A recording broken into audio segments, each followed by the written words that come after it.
Welcome everyone. My name is Kevin Darty and I'm with the Illinois Agriculture in the Classroom program. And today we're here to celebrate our 2020 National Excellence in Teaching About Agriculture Awards. As part of this ceremony, we'd like to begin with a few instructions. First, we hope you've had a chance to watch today's video of our award winner, Mrs. Pamela Hall, a pre-K-12 on her pre-K-12 ag literacy efforts that were posted to our Facebook page just an hour ago and are also available on the Ag in the Classroom website, agclassroom.org.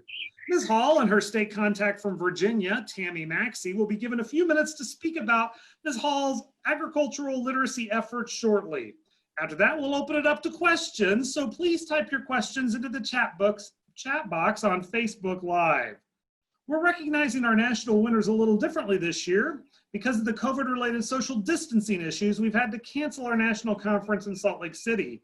However, we did not want to cancel the conference. We did not want the cancellation of the conference to diminish the recognition of our 2020 National Excellence in Teaching About Agricultural Award winners. These teachers have worked diligently to incorporate agriculture concepts into their classroom instruction and instruct their students about the importance of agriculture to their students' daily lives. We are recognizing and have recognized our 8 National Teacher Award winners and our Ag Advocate winner throughout the month of June using Facebook Live, just like we're doing today. Please visit the National Ag in the Classroom website at agclassroom.org for the schedule of these, and also you can see the videos of those. Today is our last day. We have today's winner from Virginia, and later this afternoon, we'll be headed out west. And we will be recognize our final award winner this afternoon. We would not be able to hold this recognition without the support of our sponsors, the United States Department of Agriculture National Institute for Food and Agriculture. We call that USDA NIFA, and also our friends at Farm Credit. So big thank you to both USDA NIFA and Farm Credit. Today we're going to recognize Pamela Hall, a kindergarten through 3rd grade STEM teacher at Carrollton Elementary in Carrollton, Virginia, who uses agricultural concepts in her classroom instruction throughout the school year. This covers plant and animal life cycles, farm day nature walk observations, farmer guest speakers who talk about ag careers, and pollinator rearing activities, among other initiatives. So with that, we welcome Mrs. Pamela Hall and Tammy Maxey from Virginia. First off, Pam, can you explain to us, where is Carrollton?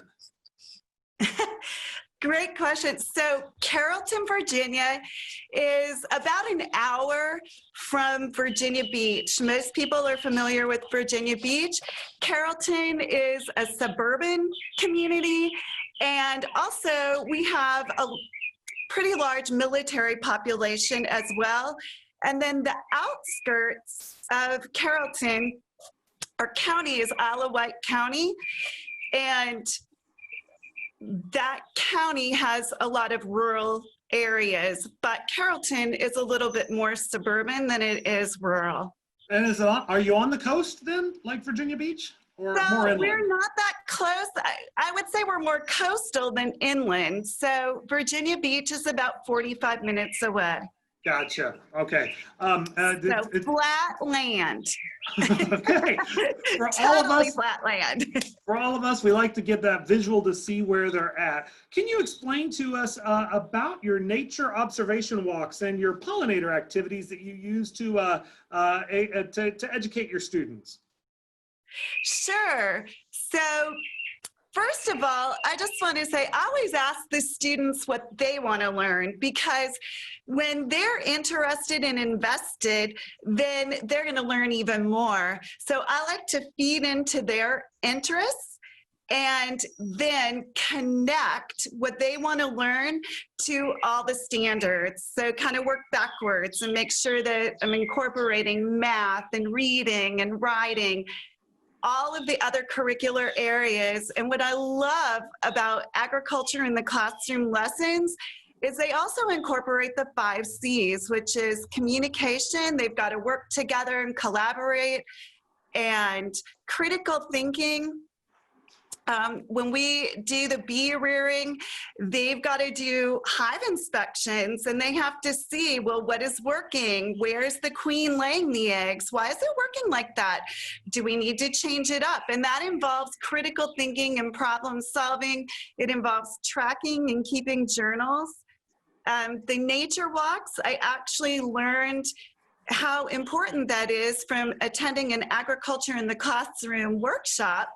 And at that workshop, they took us on a nature walk and showed us how to make a paper bag book and put things in there and then go write about that. So I just love feeding children's natural curiosity. They want to know about the world that they live in. And I love doing anything that is hands-on and life applicable and sustainable for their lives. That's really interesting. Now, from your video, it talked about not only have you had teaching experience in Virginia, but you also had European experience. Can you tell me what kids want to know and what some of the similarities are between your European experience and also here in the States? Okay, so people are human beings no matter where we live. No matter who we are or where we live, we all have the same desires. We all want to know that we contribute to this world that we live in. We all want to know that we make a difference. We all want to be heard, and we all want to learn. And so living in Europe was a great experience. One thing I love about the German culture is they really, really take all of nature to heart. So if there's a way to solve a problem through nature, such as if you're sick, drink a tea, they really focus on all of our plants. They're very green, recycle everything. And the children that I taught were actually American children. I worked in a Department of Defense school. And so they have the same curiosities, the same love. And again, they are naturally curious about learning about nature, and they are so engaged in their learning that there really aren't behavior problems. And I think that's one of the keys, especially involving the students in their learning. What have been some of the most fascinating things that your students have said they wanted to learn about? So it's not so much agriculture, but it is about ecosystems. My students in Germany really wanted to learn about reptiles. So we brought in a boa constrictor and it lived in our classroom, but they had to learn how to create an environment for that boa constrictor. So that's interesting, and that does involve plant life. But really, keeping bees, and most recently our hydroponic project. Oh my gosh. In my current school, we started hydroponic gardening, and I just want to encourage anyone to take a chance, because I didn't know how to do hydroponic gardening, but I learned right alongside my students. And now hydroponic gardening is part of our school culture.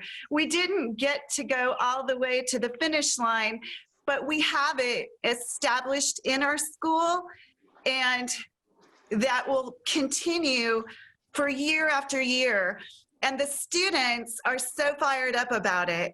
They walk by because we repurpose trophy cases into these hydroponic gardens. So every class walks by them every day. So they get to experience seeing their goods growing, and they're asking questions, and everybody feels invested. So I think that's been one of the most interesting and rewarding experience most recently we've done. Now, one of the things that I see is it's hard for the students not to be excited when their teacher, even 3 months away from her hydroponic system, is so excited about her hydroponic system. I'm pretty sure that contagious spirit, an infectious spirit, wears off on your students. Explain about a little bit more about your hydroponic system, specifically of the trophy case. There's got to be some deep symbolism there, repurposing a trophy case into a plant system and how that relates directly to Virginia and Virginia agriculture. Okay, so it all actually began last summer when I went to Arkansas to the National Agriculture in the Classroom Convention. I saw hydroponic gardening, and I knew then there was a way that I wanted to do that, and I wanted to get students excited about it. But I had to lead them to come up with the idea. I didn't want to say, because good teaching is it's their idea. I didn't want to say, hey guys, this is what we're going to do and this is how you do it. They have to solve the problems. They had to engineer the systems. So I proposed the problem of world hunger. So that if we don't come up with better technology and better ways of vertical gardening and gardening in general, then we're going to have a hunger crisis by 2050. So I proposed that problem to the students. But prior to that, during the summer, after the convention, I actually ran into my assistant principal at an agriculture in the classroom workshop. I did not know that she was going to be there. And she showed a picture to me of hydroponic gardening. And I said, oh my gosh, that's what I want to do. We're going to make your dreams come true. And she's the brainchild actually of repurposing the trophy cases. She said in our school, they don't serve a purpose. What if we took the hydroponic gardening and put them in the trophy cases? So I set out to get the students excited and to help her dream come true. Very so it's cool. really her idea. Well, we're glad that you were there to inject some of that infectious enthusiasm. What are you growing inside those hydroponic gardens? What have you had best luck with? So we just began this year. It took all the way up to, we launched our project in February, and we were just getting lettuce growing really well when the global pandemic hit. So right now the students have experienced a salad mixture growing, butter crunch lettuce, and arugula. But down the road, we will grow other produce because the students decided to do two different hydroponic systems. We have one that's a PVC pipe system that kind of looks like this. Maybe people have seen those, and the water flows through those pipes. That is really best for growing like basil and lettuce. But then we also have a flooding system, a water flow system with deep pans and bigger pots that we plan to grow tomatoes. You can grow strawberries. So we chose systems that would give us more options for growing more kinds of produce. We didn't want to be just locked into growing lettuce. But for now, that's all they've experienced. Well, not only have they been in the school doing materials related to agriculture, talk a little bit about your beehives and your bee rearing techniques. Okay, so what we did is first, the kids just wanted to learn all about bees. So we researched everything about, and honeybees. We partnered with a fifth grade class, and the fifth grade class learned about wood carpenter bees and other type of bees, and they built a bee hotel. But our experience was totally tailored toward honeybees. So the students, we first brought in an expert from the Tidewater Beekeeper Association. And the beautiful thing about bringing in an expert is he was so passionate about what he does that he involved the kids at every level. And they walked away from just meeting him saying, if we don't have bees, we won't have apples. If we don't have bees, we won't have food. So from that moment, they had a mantra, and their mantra was, save the bees. Mrs. Hall, we've got to do something to save the bees. So they wanted to have like a big parade and banners and let the world know we need to save bees or we won't have any food. So I took their ideas, and from there, we were able to go to his bee yard. And at the time, my principal was Mrs. Ellen Couch, and I'm so thankful she supported it because we took 90 kids to a bee yard, and they put on bee suits and they learned how to do hive inspections. They conducted real hive inspections, and our bee expert actually let them touch the bees. So then the kids were saying, bees are fuzzy. We didn't even know bees were fuzzy. So that conquered their fear of bees, and they started telling their families not to be afraid of bees and not to use pesticides. And then we further took that into, they made books and brochures. They went into the community and educated people on the importance of bees. And then we built a beehive. The students engineered it, constructed it. They were first graders, so it was a kit, but they did it.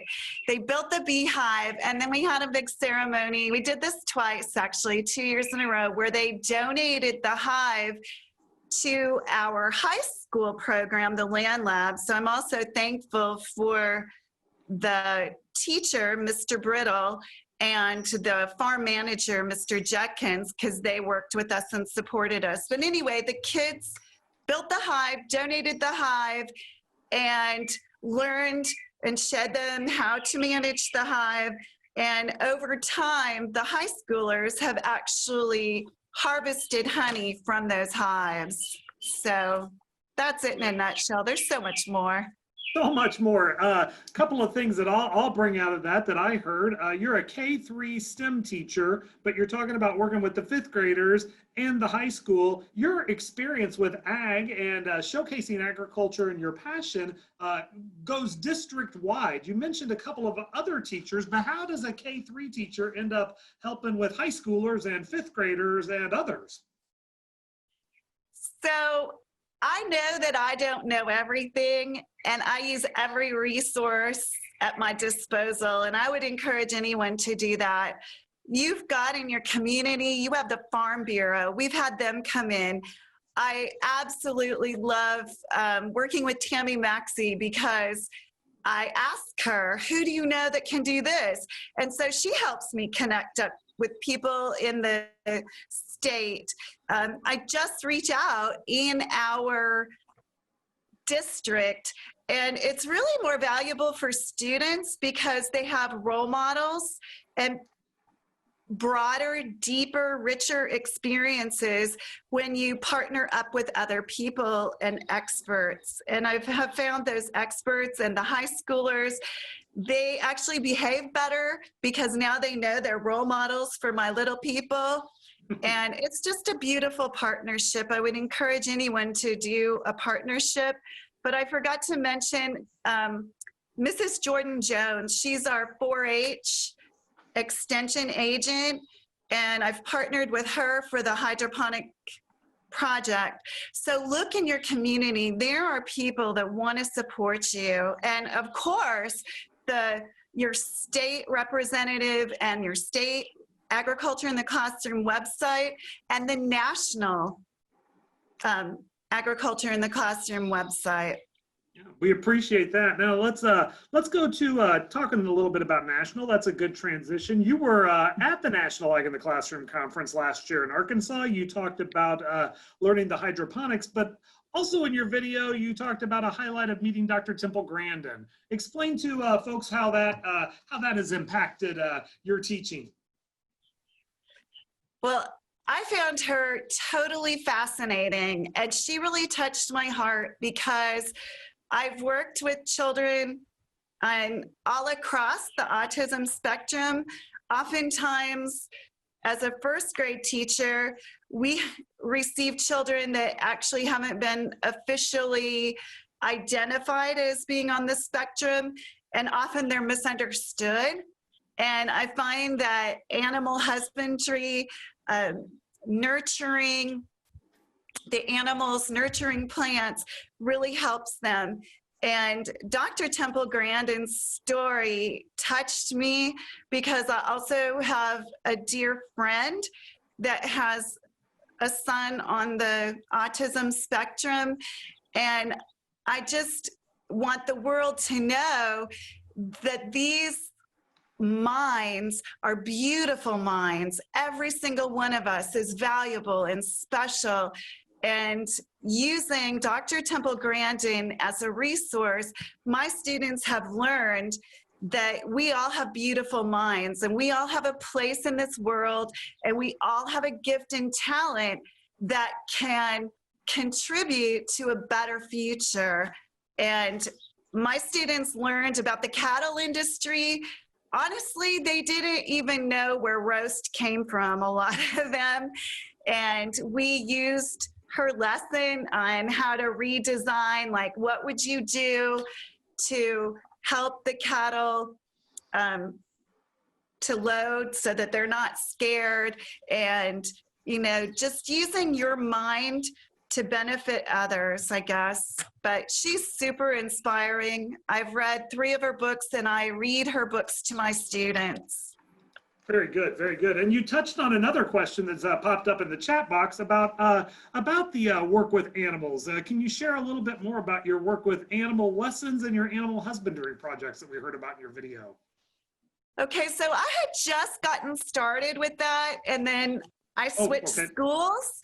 So at my previous school, I partnered up with the Land Lab, which is the high school program, agriculture program. They had built a beautiful barn and they have all kinds of animals. They are the ones we donated our hive to.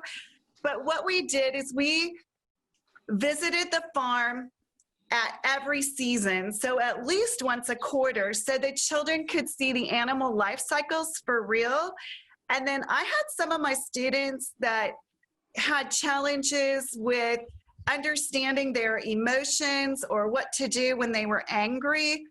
And so I partnered up with them. They could visit and go out and help and like feed the animals, and that calmed them down. They could come back to my room ready to learn and ready to roll.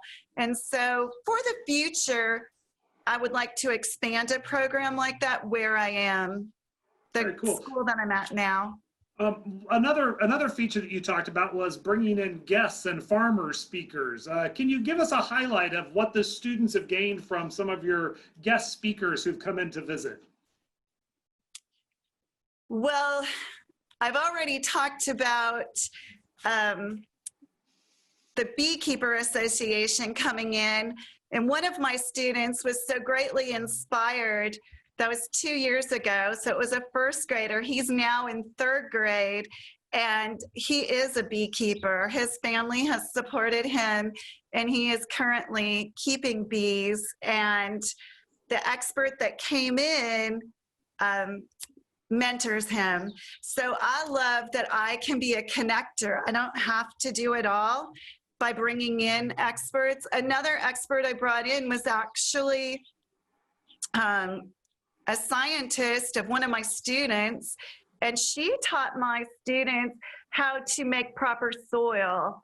And they loved that. They did not understand that there's even a difference in soil and what it takes to grow anything. And so she helped them create soil and then plant a bean seed, and they grew beans. So that's just 2 basic examples. And I've already talked about Jordan Jones coming in, our 4-H extension agent. She taught my students how to find pH in all kinds of different products like milk, so that they could learn about acids and bases. And then she transferred that knowledge to our hydroponic gardenings, because in hydroponics, you've got to test the pH to have the right growing environment for your plants. So my students learned how to do that, and they know they have to check pH, and she was the one who taught them to do that. from the chat room, one of our questions was, have any of your children, your students, shown interest in continuing to work with animals because of your lessons? Tammy, we're going to go back and give you a copy of that recording of her first grader who's now a third grader keeping bees. I don't think there's a better answer to that question at all. I've got one more question before I bring Tammy in, and this is for you, Pam, because here's your state contact right in front of you. The question is, what plans do you have for the future in terms of possibly expanding your ag literacy efforts for students? And there's your state contact there that can help you. So what plans do you have? Well, actually, I've already talked with her about some ideas. Because I'm now an elementary engineering teacher, I would love for my students to, first of all, we don't have an outdoor garden at my current school. So first and foremost, we'll establish an outdoor garden, and then we'll have our hydroponic gardens, because that'll be a wonderful comparing and contrasting situation. But as far as engineering and technology, I want my students to decide if they want to do something with wind power or solar power. And what I've talked to Tammy about is then we'd like to create maybe a solar powered water fountain, something solar powered out on our playground that the students decide and come up with, and that incorporates engineering and technology. Well, something tells me that when we visit Carrollton Elementary in a year or so, there's going to be even more there, Tammy. As another state contact who filled out forms for nominations for Teachers of the Year, how do you bottle all of this and put it into the 5 or 6 pages that were allowed for the nomination, Tammy? Tell us a little bit about Pamela's experience from your perspective as a state contact.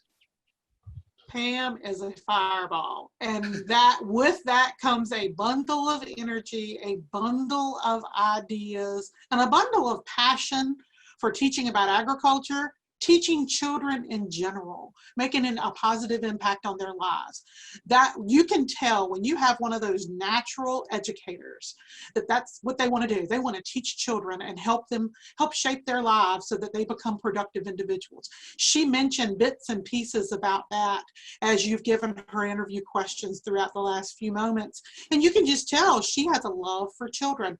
And lucky for us, she also has a love for agriculture, where her food comes from, teaching children about that, using agriculture as the content and context for all of the things that she has to teach, whether it was impacting her classroom last year at last year's school, which ended up being one school impact, to this year being the STEM person and impacting the entire school. She has, in a way, division impact as well, because she is collaborating with the high school folks.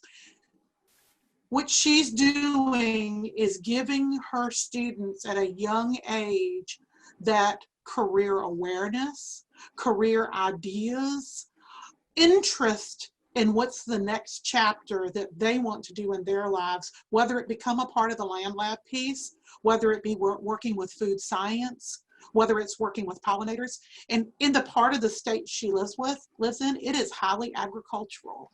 There's a lot of peanuts in her area. There's cotton in her area. The town of Smithfield, which I think we all know about Smithfield, they produce our pork.